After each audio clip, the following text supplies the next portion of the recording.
বিসমিল্লাহির রহমানির রহিম।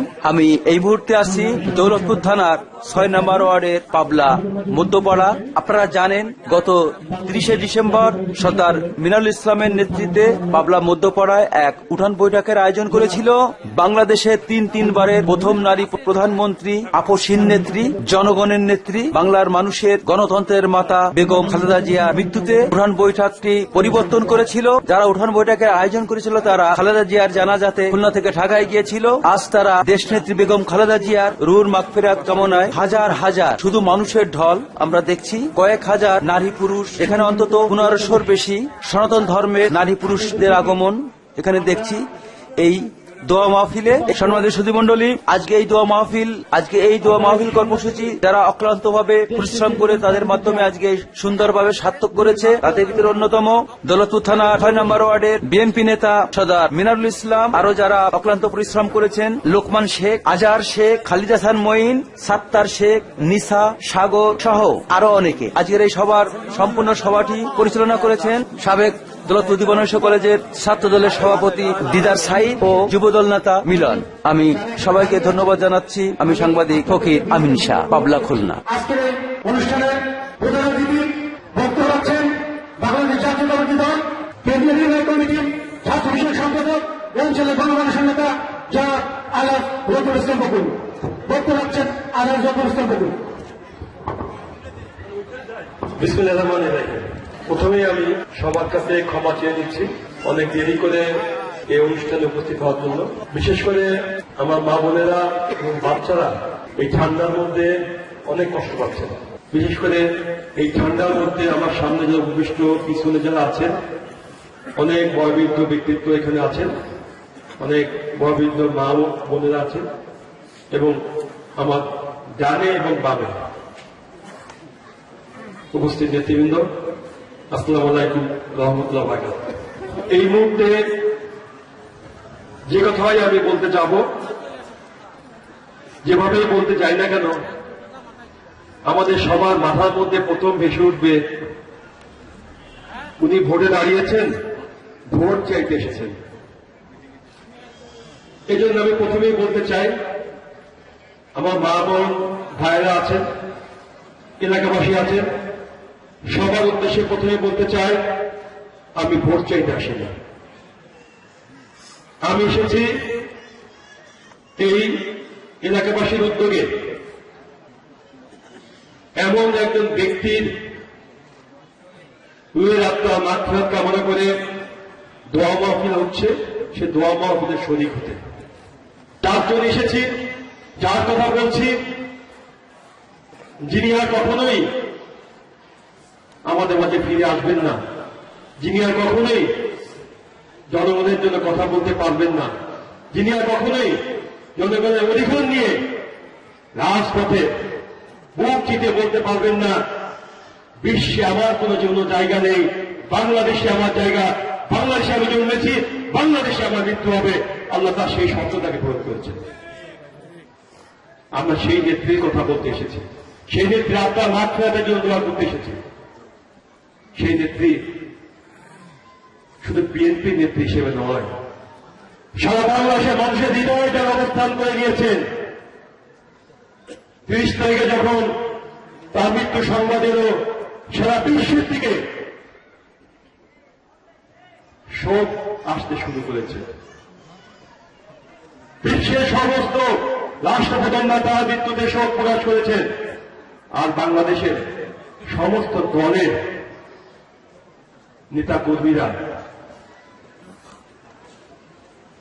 তার জন্য শোক প্রকাশ করেছেন, দোয়া করেছেন, আল্লাহকে হাত তুলেছেন। যে মুহূর্তে এইরকম একজন নেত্রীর জাতীয় ঐক্যের জন্য প্রয়োজন ছিল, ঠিক সেই মুহূর্তে তিনি আমাদের ছেড়ে চলে গেলেন। দেশের বড় একটা সংকটময় মুহূর্তে, বড় একটা গুরুত্বপূর্ণ সময়ে তিনি আমাদের থেকে চলে গেলেন। তিনি চলে গেলেন ঠিকই, কিন্তু এমন একটি জিনিস রেখে গিয়েছেন, এমন একটি আদর্শ রেখে গিয়েছেন, এমন একটি পথ তিনি দেখিয়ে দিয়েছেন, সেই পথে দল মত নির্বিশেষে সমস্ত মানুষের যাত্রা শুরু হয়েছে। 30 তারিখের পর থেকে মানুষ নতুন ভাবে, নতুন আঙ্গিকে বাংলাদেশকে ভাবতে শিখেছে, বাংলাদেশকে নিয়ে স্বপ্ন দেখতে শুরু করেছে। আর সেই স্বপ্নটা কি?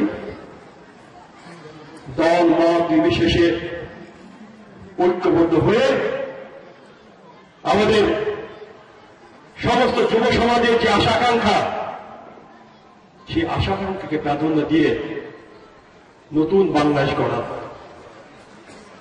সেই নতুন বাংলাদেশ গড়ার রাস্তা দিয়েই আমরা আমাদের যাত্রা শুরু করব। সেই নতুন বাংলাদেশ গড়ার স্বপ্ন নিয়েই আমাদের মা বোনদের কর্মসংস্থানের সুযোগ সৃষ্টি করব। সেই নতুন বাংলাদেশ গড়ার প্রত্যয় নিয়েই আমাদের যেসব বিল কলকারখানা বন্ধ হয়ে গেছে সেগুলো চালু করব। সেই নতুন বাংলাদেশ গড়ার স্বপ্ন নিয়েই আমাদের আগামী দিনের সন্তানেরা সুন্দর সুন্দর পরিবেশে লেখাপড়া শিখবে এবং কর্মসংস্থানের সুযোগ খুঁজে পাবে। দেশনেত্রী বেগম খালেদা জিয়া শুধু বিএনপির নেত্রী হিসেবে নয়, সারা বাংলাদেশের মানুষের নেত্রী হিসেবে নিজেকে প্রতিষ্ঠিত করে দিয়ে গেছে। আর তাই বাংলাদেশের মানুষ তার দেখানো পথেই এখন নতুন বাংলাদেশ গড়ার স্বপ্ন দেখছে, যেটি আমি আগেই বলেছি।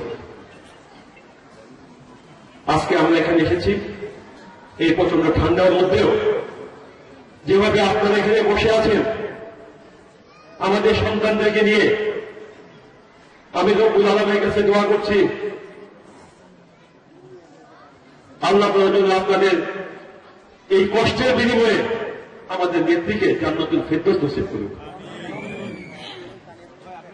আপনাদের এই কষ্টের মাধ্যমেই প্রমাণিত হচ্ছে কি পরিমাণ ভালোবাসা থাকলে, শ্রদ্ধাভাব থাকলে, কি পরিমাণ আন্তরিকতা থাকলে এত সময় ধরে, এত রাতের মধ্যেও আপনারা এইভাবে বসে আছেন।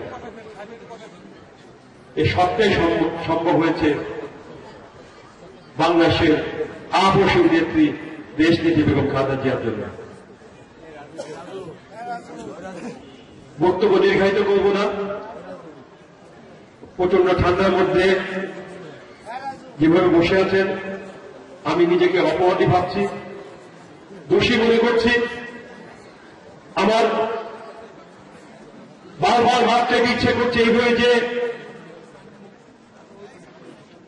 একটি প্রোগ্রাম, দুটি প্রোগ্রাম বাতিল করে হলেও আমাকে এখানে আরো আগে আসা উচিত ছিল। শুধু এটুকু বলবো, এলাকার সন্তান হিসাবে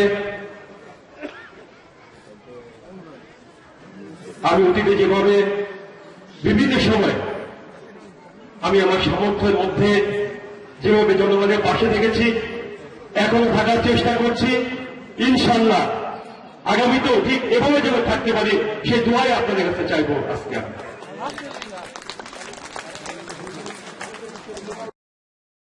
অনেকে দাবির কথা বলেছেন, এলাকার সমস্যার কথা বলেছেন। আমি যেহেতু একজন প্রার্থী, আমার নির্বাচনী আচরণ বিধির মধ্যে অনেক কিছু পড়ে যায়, তাই আমি প্রার্থী হিসেবে কোনো কথা বলতে চাই না। শুধু একটু বলতে চাই, আপনাদের দাবি আমার দাবি এক এবং অভিন্ন। কারণ আপনি এলাকার সন্তান, আমি এলাকার সন্তান, সেই হিসেবে আপনার দাবি আমার দাবি এক এবং অভিন্ন, এবং যে আগামীতে এখানে এমপি হবে তাকে এইসব দাবিটা পূরণ করতে হবে, তার সাথে আমি একমত এবং আগামীতে সকলের সাথে থাকবো ইনশাআল্লাহ। শুধু একটু বলবো, একটি কথা বলে আমি আর বক্তব্য শেষ করব। আজকে যে নেত্রী যেভাবে চলে গেলেন, এটা কিন্তু স্বাভাবিক চলে যা বলে না, স্বাভাবিক মৃত্যু বলে না, স্বাভাবিক তার মৃত্যু হয়েছে এটা বলা চলে না। দীর্ঘদিন যাবৎ বিনা চিকিৎসায় ঢুকে ঢুকে ঢুকে ঢুকে শেষ পর্যন্ত তাকে মৃত্যুর কাছে পরাজয় স্বীকার করতে হয়েছে। মিথ্যা মামলা দিয়ে তাকে জেলে পাঠানো হয়েছিল, তখন তিনি অনেকেই দেখেছেন টেলিভিশনের মাধ্যমে হাঁটতে হাঁটতে তিনি জেলখানায় গিয়েছিলেন। তাকে জেলখানায় একটি অন্ধকার প্রকোষ্ঠে রাখা হয়েছিল, এমন একটি জেলখানায় রাখা হয়েছিল, সেই জেলখানায় একমাত্র উনিই ছিলেন, আর কোন মানুষ সেখানে ছিলেন না। এমন একটি কক্ষে রাখা হয়েছিল, স্বেচ্ছাতি একটি কক্ষে, যেখানে সন্ধ্যার পরে ওই রুমের এপাশ থেকে ওপাশ পর্যন্ত বড় বড় সাইজের ইঁদুর চলাফেরা করত। মানসিকভাবে তাকে এতই নির্যাতন করা হয়েছিল, খাদ্যে বিষ প্রয়োগ করা হয়েছিল, আস্তে আস্তে আস্তে আস্তে তিনি মৃত্যুর দিকে ধাবিত হচ্ছিলেন। 11 বার তিনি মৃত্যুর মুখ থেকে তিনি ফিরে এসেছিলেন। বারবার আমরা চেষ্টা করেছি, চিকিৎসকরা বারবার বলেছে উন্নত চিকিৎসার জন্য, চিকিৎসা থেকে বঞ্চিত হয়েছিল। তারপরে দেখেছেন তিনি কিভাবে আমাদের ছেড়ে চলে গেলেন। ধন্যবাদ। আমার জন্য দোয়া করবেন। বাংলা জিন্দাবাদ, জাতীয়তাবাদী দল জিন্দাবাদ, শহীদ অমর হোক, দেশ নেত্রী বেগম খালেদা জিয়া অমর হোক, এবং বাংলাদেশের মানুষ যার প্রতিকে তাকিয়ে আছেন, যাদের নিয়ে আগামী দিনের তরুণ প্রজন্ম স্বপ্ন দেখছেন, জনাব তারেক রহমান জিন্দাবাদ। ধন্যবাদ সকলকে। আসসালামু আলাইকুম ওয়া রাহমাতুল্লাহি ওয়া বারাকাতুহু।